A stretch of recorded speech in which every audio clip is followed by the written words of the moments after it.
Welcome to the Slop Farm. Enjoy the video. You'll start by getting the basics ready. Confirm your iPad model and iPadOS support Apple Pencil USB-C so pairing will work.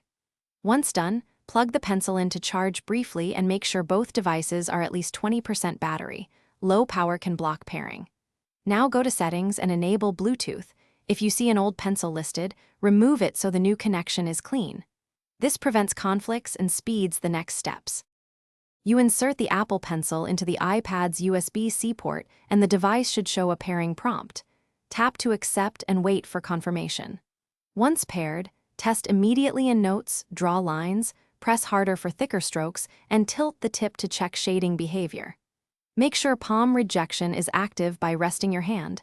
If strokes behave oddly, restart the app and try again. Calibrating by sketching several strokes helps the iPad learn your pressure and tilt habits.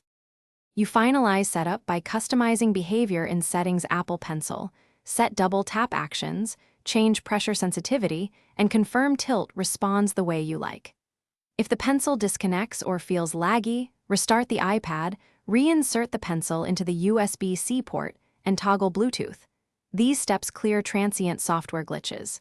If problems persist, update iPadOS and test the pencil in a different app to determine whether it's an app issue or hardware. That single troubleshooting path solves most problems. Thanks for watching. Consider subscribing if we helped you today.